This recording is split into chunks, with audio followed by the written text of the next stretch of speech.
Hello everybody, this is Dr. Novak again. Welcome to my channel if this is the first time you're visiting. I think I have a very interesting video for you today.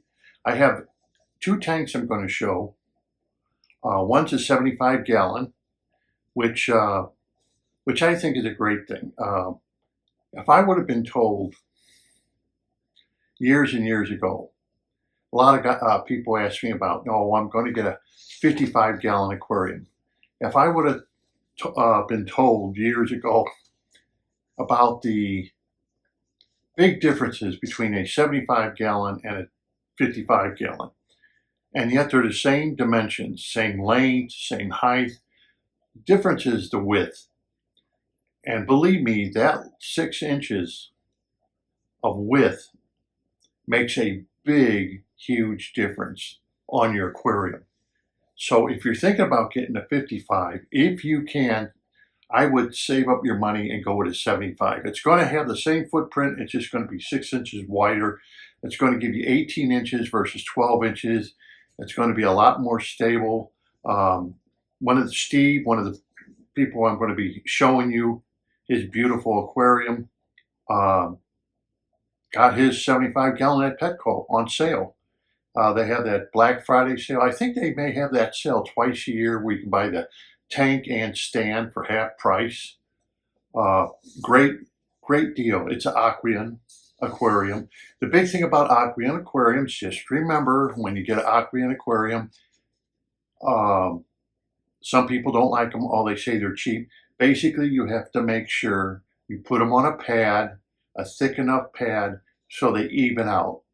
Those are the kind of tanks that you don't want them to twist any, so they don't wind up popping on you, because that is one problem that happens with them. But usually, if you make sure, go through extra, which is a cautionary trouble, to make sure that it's level and to make sure that it has enough cushion.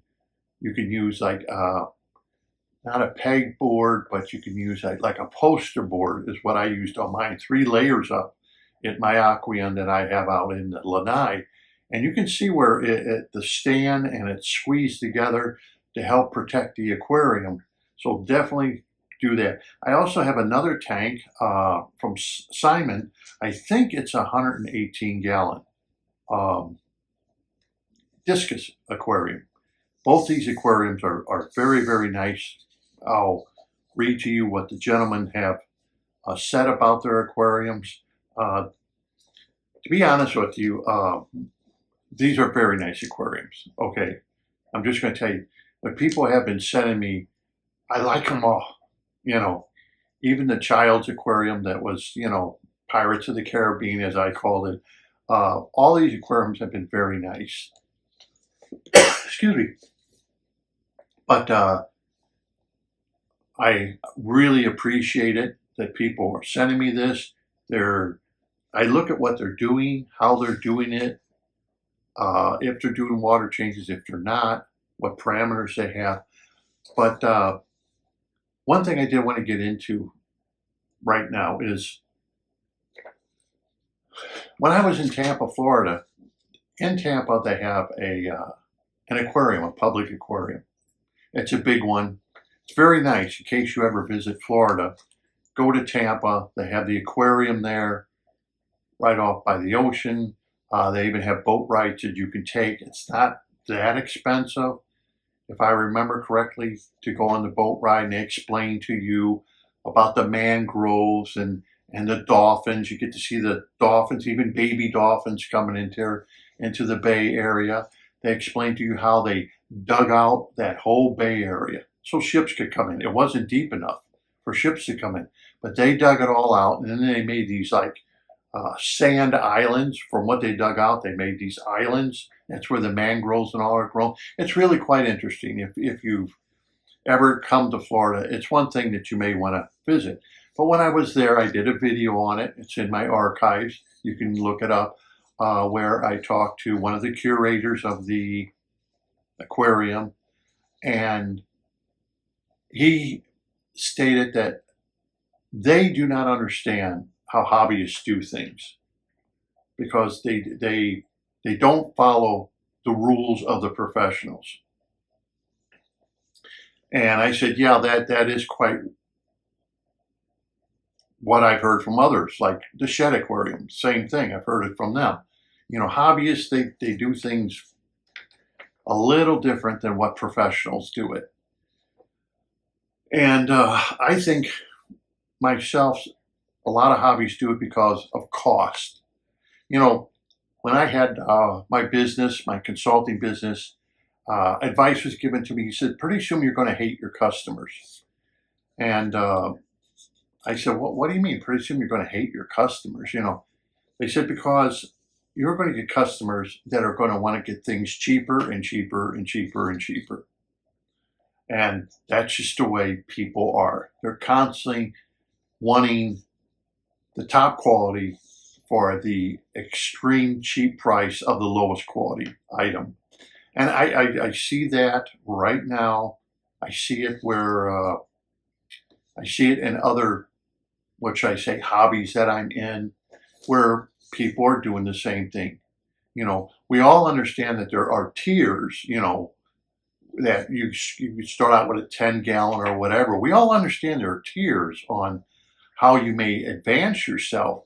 But even people with what you could say that have the money and all, they refuse to, accept what the professionals tell them because they only look at the professionals in the hobby itself and they don't look outside the hobby.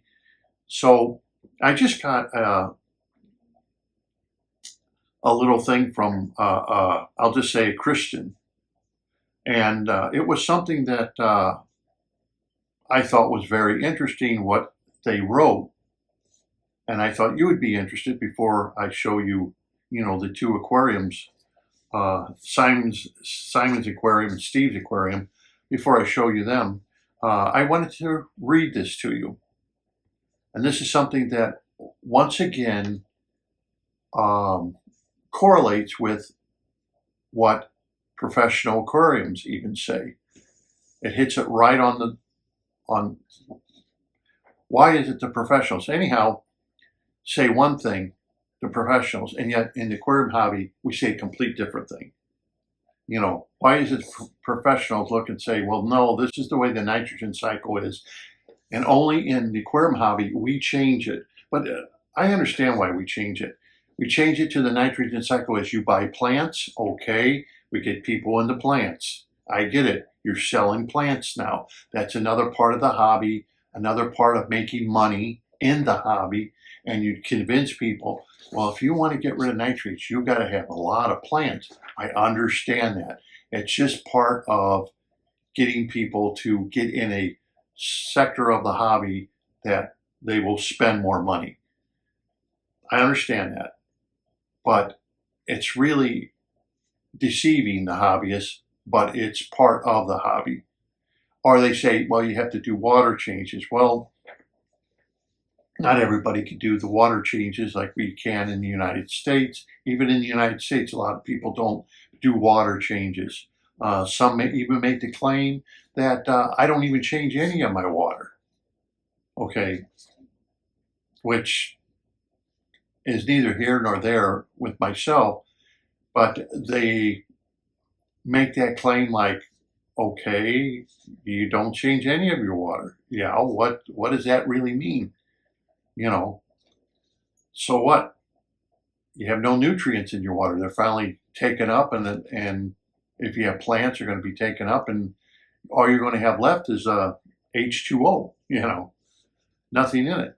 But the point I'm trying to make is it's almost like, yeah, so what? What does that mean? What point are you getting to? I don't change my water. Okay, fine. You have a stable system. You don't have to change your water, but you're still adding to it. So you're still adding nutrients back into the water. And maybe your fish load and everything is small enough where adding fluids back into your aquarium that have nutrients in it is enough to keep it going. It's like, duh. You know, I just hate to say that, but if your fish load is light enough, yeah. Uh, you know, so never changing water, it means what? If you say, well, I never change my water and I have, big 12-inch Oscars, 7 of them in my tank, and I never change water and they're filthy dirty. And yeah, that's a feat that you could really say, how do you do that without changing water and keeping your tank clean and pollution free, without everything being used up, the nutrients or the filth that the fish make. How do you do it?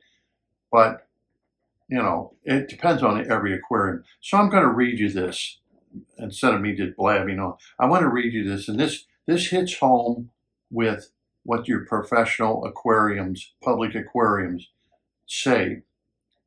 It's still so ridiculous to me that people continue to deny the validity of your work anoxic filtration system.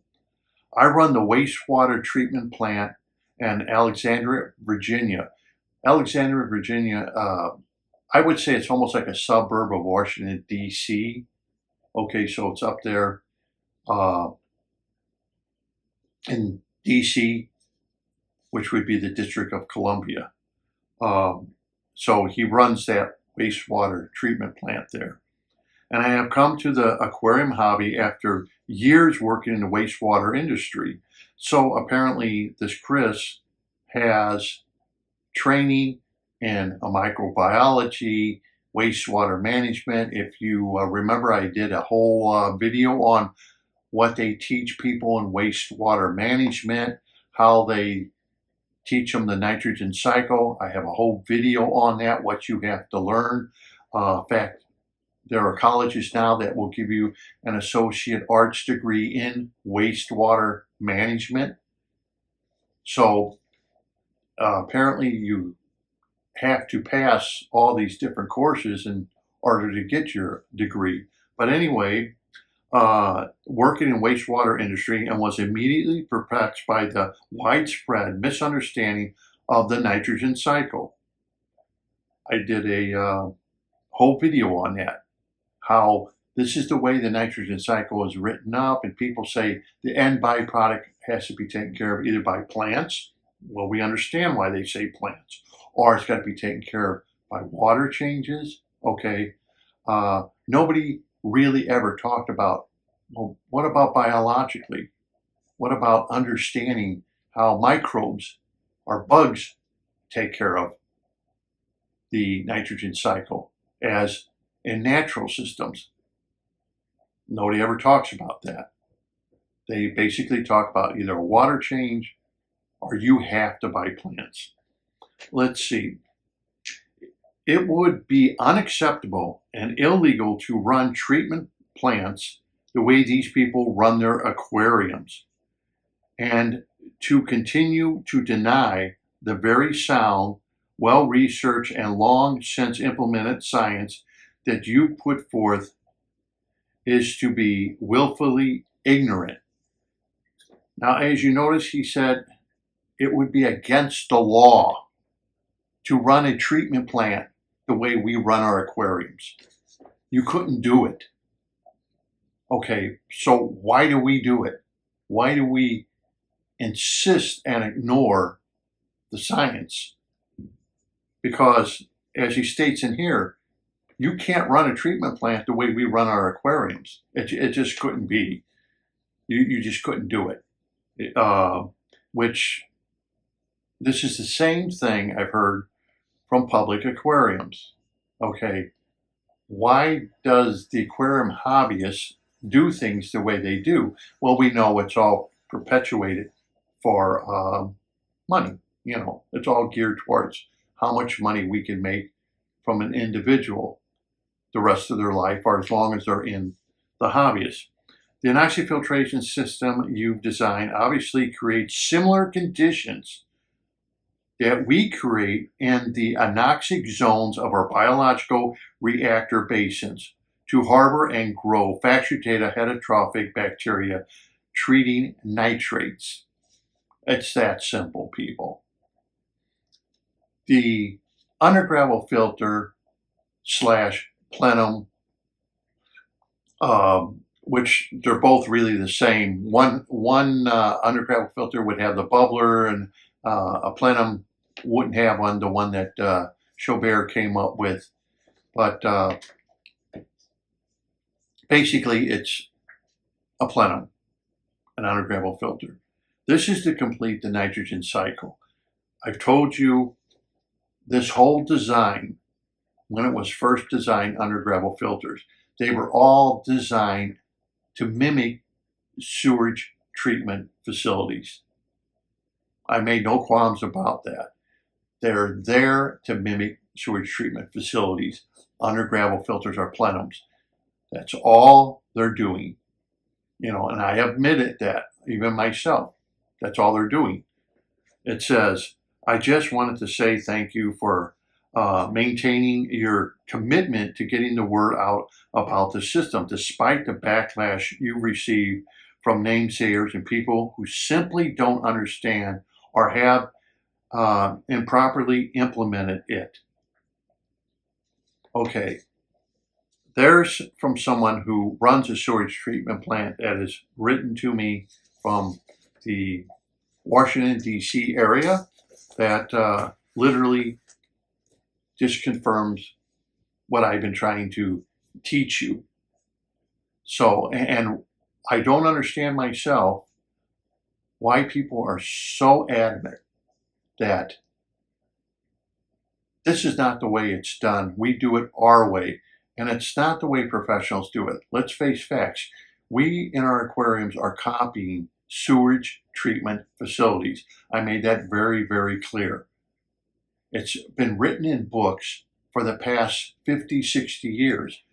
That is what we are doing, mimicking sewage treatment facilities. That is all we are doing.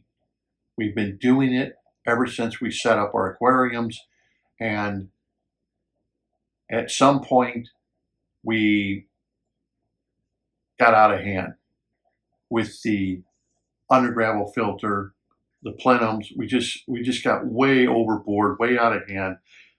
A lot of people have admitted to me that they were in the hobby then, and they remember all the uplift tubes and the power heads, and it just got so far out of hand that we lost sight of what we were supposed to be doing, and finally that section of the hobby failed. Yet we still use antiquated equipment to this day, such as hang on the back filters, canister filters. We're still using, our lights have advanced more so than what we did then, incandescent to fluorescent to LEDs. But basically, a lot of the old things that we used are still being made today. Okay, for one of the first aquariums I'm going to show you is Steve's aquarium. I think he set it up back in 2022. Let's see, I was an under gravel filter user from back in the day, but was running as much water as possible through them, even using power heads. Getting back into the hobby after a long time out, and tried in vain to use other equipment. Found your channel, and wow, now I converted my 14-gallon cube with a betta, which I'll show you a picture of it. My 10-gallon quarantine tank. Guess I'll have to use a small tote for quarantine now. But most of what I included in my 75, and some of the fish maturing over the months. Let's see, he uses a 75-gallon Aquarium from Petco sale. Remember, Petco twice a year, I think, has a sale where you can buy the Aquarium aquariums. Night Crew 48 Light with built-in timer. Lee's Premium Uplift with tubes cut down. Here it is, a copy of the Lee's Premium. Very nice looking under gravel filter plate.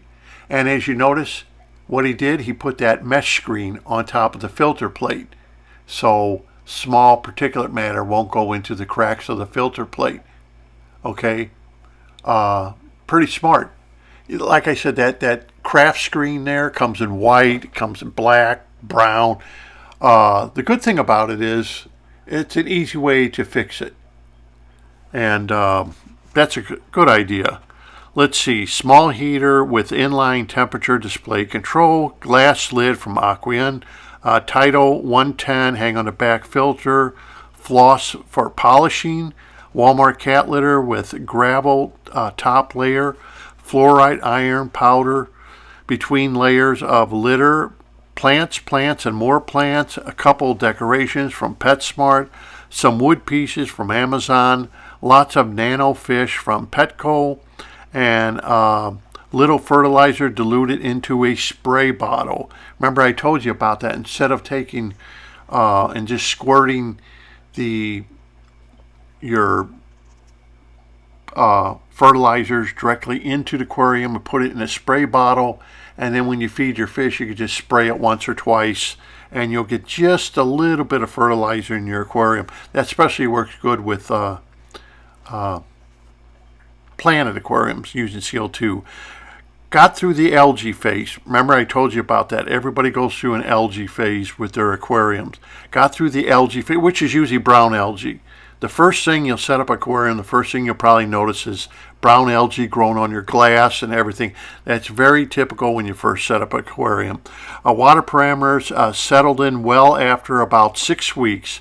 Tend to run zero ammonia with 5 to 10% nitrate. Change about 15 to 20 gallons every other week, every fortnight, only because I don't want numbers climbing and fish seem to enjoy the water flow back into the tank. Always replace water with cooler water, not cold. But they seem to enjoy, and back to regular 76 degrees within a half hour. No fish deaths since the magic 6-week mark. Mostly change water because I overfeed and I'm well aware of this bad habit. By the way, I use the gravel top layer for personal preference of looks, smoother for cories and loaches, and it really helps keep plants way down when planting. Fairly difficult to get good photos of the 4-foot tank with any detail. Okay. Anicos, as always, thank you for the video and education to your hobby. I've been happy if everyone converted their tanks, but that isn't going to happen. Let the non-believers continue using Father Fish's method, and directly in the bottom, putting their substrate, or just changing water too often. I know this works, and I'm not changing my methods. Okay, so that is what Steve, his aquarium, as you can see, quite a beautiful aquarium, and I want to thank Steve for sending me all the pictures of how he made it. In fact, I like that gravel that he's using as the top layer. See, that's the way I kind of like. I like using gravel. It looks nice. It doesn't bother me, and it does the trick. So I have no bad things to say about gravel. Anyhow, let's go on to the next Simon's aquarium next. Okay, this is Simon's aquarium. As you can see, it's a discus aquarium. Now, when you're dealing with an aquarium like this, because of the expense of the fish, you figure a good-sized discus can run you $100 to $200. A bigger one can even run you $250 per fish. So you're talking about having some very expensive fish in an aquarium. So you better take care of them correctly. Let's see, it's Simon says, I have been watching your videos for the last 2 years. I was using a plenum in my last 250-liter tank, which is 66 gallons, with great success. Nitrates below 5 parts per million, phosphate 0 parts per million, Topping up tank as needed for evaporation and 130% water change per month. That was in his 66-gallon aquarium. I recently upgraded to a Joule Vision 450. I think the 450 could stand for gallons, which would be about 118 gallons, with a custom stand I made myself. Not finished yet. Example doors and light. Okay, current setup. Slow moving plenum using cat litter and fluorite red, but not deep as I didn't want to lose tank space, more for keeping the bed alive and allowing water to move through the substrate. A sheet of fine weed barrier was laid across the top, then applied with JBL Sansabar white sand, about 1.5 inches deep. So that's how deep it is. However, it runs a 200-liter sump, which is 52 gallons, 36 by 4 by 4 by 6 BC basket. So he has BC baskets in his sump, again using cat litter and fluorite red, with plants growing out of them, as seen in the photo, running at 450 liters an hour, then through my 36-watt UV sterilizer. It is quite a new setup, so still settling in and maturing. As you can see, I keep discus, 13 in total, from 2 inches to 7 to 8 inches. And all are healthy, growing fast, and even spawning, as you will see in another email with video. So, like I said, when you're dealing with discus, you have to go the extra 9 yards. It looks like that picture is even showing some angels mixed in with the discus. But 13 discus in total, that's a lot of discus. Let's see, I don't use tap/well water. I keep chemicals away from my tank. I collect rainwater and filter it down through coarse medium and fine filter material to 42 micron. Then through a sand filter, then it runs into a 7 by 22 220 liter blue drums. Lights are TMC Marine Center Array RGB plus WLED with TMC timers and dimmers to recreate sunset and sunrise. Sunrise and sunset, I should say. Sorry about that. Heaters are standard 300-watt heaters by 2 with Inkbird controller. Return pump, TMC Marine Center, 8,000 liters per hour. DC turned down to around 60%, a full a full power. UV is APS all pond solution, 36 watt. I guess with discus, you definitely would want to run it with a UV light. I would too. All of the wood used was sourced locally from a well-seasoned dead tree.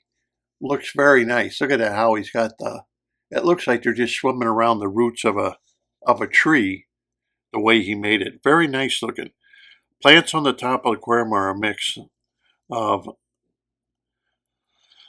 mini monkey monstera, large monstera, I can't remember the particular subspecies.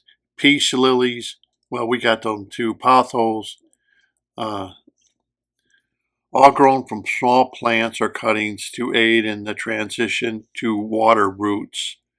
Water parameters are GH 5DH, KH is 4DKH, and let's see, pH is 6.2 to 6.5. NH3, NH4, 0 parts per million. NO2, 0 parts per million. NO3, 0 parts per million. And PO4, barely reading. And that is Simon's. aquarium with his discus. And we can get some ideas from what he's using and the plants he's using. I want to thank Simon, and I do want to thank everybody who is sending me pictures of their aquarium. Steve, Simon and Steve both have sent me pictures, which I have a lot more. I think these come in handy for all of us to look at and to understand what other people are doing with their aquariums. So that is it for this video. I want to thank everybody who sent me their pictures and the information I got from Christian about the wastewater management, their thoughts on it from a professional. And until next time, this is Dr. Noah. Thank you very much for watching. Don't forget to subscribe, and happy fish keeping.